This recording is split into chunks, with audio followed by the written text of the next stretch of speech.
महादेव ही सब कुछ हैं, शिव ही आदि है और शिव ही अंत हैं, और इनके साथ जुड़े नंदी, उनको हम कैसे भूल सकते हैं, वो तो सबसे आगे हैं। महादेव तक बात पहुंचाने के लिए सबसे पहले आपको नंदी के कानों में ही कुछ ना कुछ कहना पड़ेगा, तभी बात महादेव के पास पहुंचेगी और बहुत ही शीघ्र पहुंच जाएगी। जहाँ जहाँ पर भगवान शिव की पूजा होती है, उस स्थान पर नंदी को भी याद किया जाता है, उनको भी वहाँ पर सजाया जाता है। जहाँ जहाँ शिव जी का मंदिर है, उनके सामने नंदी की मूर्ति आपको हमेशा मिलेगी। जिस प्रकार शिव जी के दर्शन का महत्व है, उसी तरह नंदी को भी उसी तरीके से पूजा जाता है। नंदी ना सिर्फ भगवान शिव के वाहन हैं, बल्कि उनके परम भक्त भी हैं। हमारी अगर कोई मनोकामना हो और हम वो नंदी के कानों में कह दें, तो वो भगवान शिव तक शीघ्र ही पहुंच जाती है और हमारी मनोकामनाएं पूर्ण हो जाती हैं। आपने देखा होगा, हर एक शिव जी के मंदिर में नंदी महाराज बाहर विराजमान होते हैं और उनके कान बड़े बड़े बनाए हुए होते हैं। ये बाहर इसलिए विराजमान होते हैं ताकि भक्त अपनी बात उन्हें आसानी से पहुंचा सकें। आखिर क्यों है ऐसा, इसके पीछे की क्या है वजह, आइए अब जानते हैं इसके बारे में। शास्त्रों के अनुसार भगवान शिव जी ने नंदी को यह वरदान दिया था कि जो कोई भी मनुष्य तुम्हारे कानों में आकर प्रार्थना करेगा, वो सीधी हम तक पहुंच जाएगी और उस व्यक्ति की सभी इच्छाएं पूर्ण हो जाएंगी। और यह कहानी शुरू होती है नंदी के पिता श्री राज से। उन्होंने जमकर भोलेनाथ की तपस्या की थी ताकि उन्हें एक संतान प्राप्त हो और उनका वंश आगे चल पाए।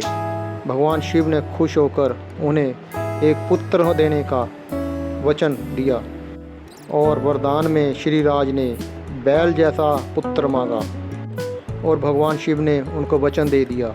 और पुत्र पैदा होने के बाद श्री राज ने अपने पुत्र का नाम नंदी रख दिया। नंदी बचपन से ही शिव जी का भक्त था और वह मृत्यु को जीतने के लिए शिव जी की कठिन तपस्या करनी उसने शुरू कर दी, शिव जी को आराधने के लिए। और भगवान शिव ने नंदी की तपस्या से खुश होकर उसे वरदान दे दिया, तुम हमेशा भय और मृत्यु से मुक्त हो, और उसे अजर और अमर होने का वरदान भी दे दिया।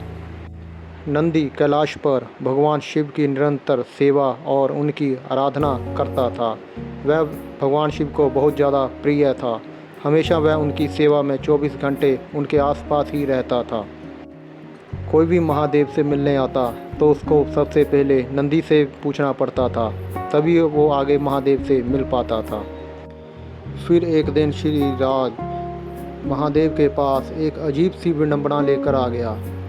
उन्होंने कहा कि मुझे तो अपना पुत्र चाहिए, क्योंकि उसने वरदान इसलिए मांगा था भगवान शिव से कि उनके पास कोई औलाद नहीं बची थी और अब उसके पास सिर्फ नंदी ही था और वो भी महादेव की सेवा में 24 घंटे व्यस्त रहता था। और उन्हें ऐसा लग रहा है कि उनका वरदान पूरा ही नहीं हुआ, क्योंकि उसे तो पिता का सुख मिला ही नहीं, क्योंकि नंदी तो हर समय भगवान शिव के पास ही रहता था। यह सुनकर भगवान शिव ने नंदी को अपने पास बुलाया और उसे कहा कि तुम्हें पुत्र होने का दायित्व निभाना होगा और तुमको अपने पिता के साथ उनके साथ रहना होगा, उनके साथ ही जाना होगा। यह सुनकर नंदी उदास हो गया और वह अपने पिता के साथ चला तो गया, लेकिन नंदी ने खाना पीना छोड़ दिया और वो एक तरह की चिंतन में अपनी ज़िंदगी निकालने लगा। यह देखकर उसके पिता को तो बहुत ज़्यादा, अपने पुत्र की यह दशा देखकर श्री राधे को बहुत परेशानी हुई और वो फिर से एक बार शिव जी के पास फिर चले गए और वहाँ जाकर उसने प्रार्थना की कि वो आप नंदी को अपने पास ही बुला लें, मुझे उसकी पीड़ा सहन नहीं होती। और उसने कहा कि मुझे सदा इस बात का गर्व रहेगा कि मेरा पुत्र आप भगवान शिव का वाहक रहा है।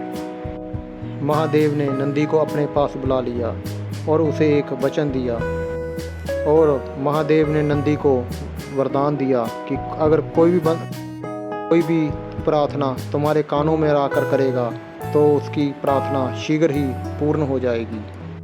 और यहाँ तक कि माता पार्वती ने शिव जी तक संदेश पहुँचाने के लिए नंदी के कान में ही बोला था। नंदी सदैव भगवान शिव के पास रहते हैं, इसलिए जो भी उनके कान में कहा जाता है उसकी मनोकामना बहुत जल्दी पूर्ण हो जाती है। तो इस प्रकार बने नंदी नंदेश्वर।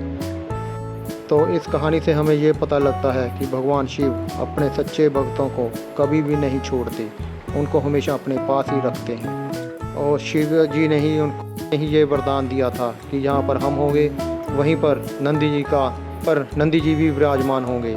इसलिए हर मंदिर के आगे नंदी जी की मूर्ति आपको लगी हुई मिलेगी।